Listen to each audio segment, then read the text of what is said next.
চলো চলো নেবো।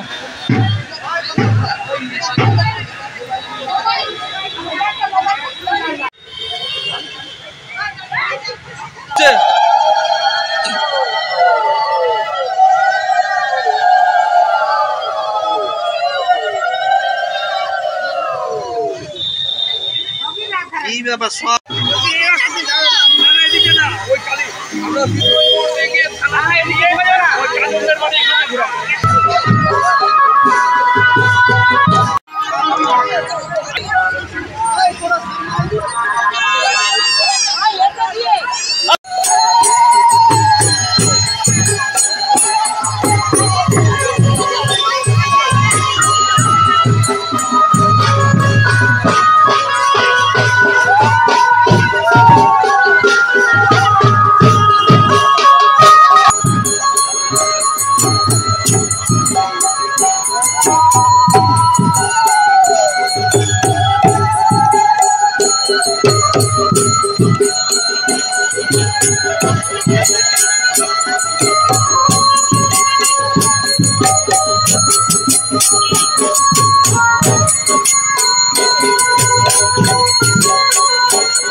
এটা ভাগবত সপ্তাহ হিসাবে আয়োজন রাধাষ্টমীর দিন থেকে আমাদের শুভারম্ভ, তার অধিবাস। এই ভাগবত পাঠটা কেন?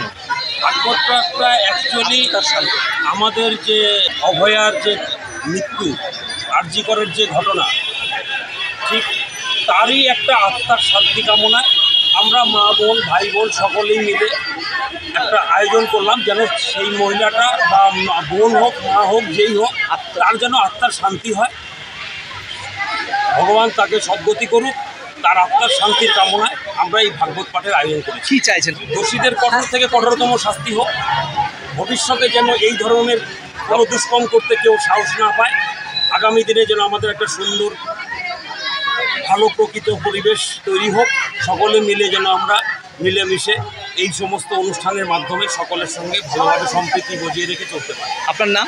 আমার নাম দীপক ঘোষ। কী পদে আছেন? আমি এই উৎসবের সভাপতি।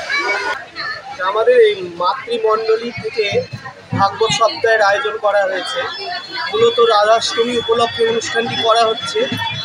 তার সঙ্গে সঙ্গে আমাদের একটা প্রতিবাদের সূত্রটাও রয়েছে। এই যে আরজিকরে ঘটনাটা ঘটে গেছে, আরজিকরে ঘটনাটা ঘটে যাওয়ার জন্য যেহেতু একটা বোন বা মা বা একটা মহিলা যারই সম্মানই হোক না কেন, সেই সম্মানের দিক থেকে আমরা তাকিয়ে তার আত্মার সদ্গতির জন্য সমস্ত গাজলবাসী যত মাতৃমণ্ডলী সবাই একত্রিতভাবে ওই অভয়ার আত্মার সদ্গতির উদ্দেশ্যে ভাগবত সপ্তাহের আমরা আয়োজন করেছি। 7 দিন ব্যাপী 6টা থেকে 10টা প্রতিদিন ভাগবত সপ্তাহে ভাগবত সপ্তাহ। এই কাল রাধাষ্টমীর দিন থেকে শুরু হবে এবং ভাগবত জয়ন্তীর দিন ভাগবত অন্তিম দিবস। অভয়ার উদ্দেশ্যে বলছি, যেহেতু মাতৃমণ্ডলীরা করছেন আর অভয়া আমাদের বুক থেকে চলে গেছে, সে তো একটা মেয়ে মানুষই, মাই বলুন বোনই বলুন যাই বলুন না কেন, আমাদের সংসার থেকে একজন একটা মেয়ে চলে গেছে অল্প বয়সে, তার আত্মার সদ্গতির জন্য আমরা এটা আয়োজন করি, ভাগবত পাঠ। ভাগবতের আয়োজন করি। কি নাম আপনার? বিশ্বরূপ চক্রবর্তী।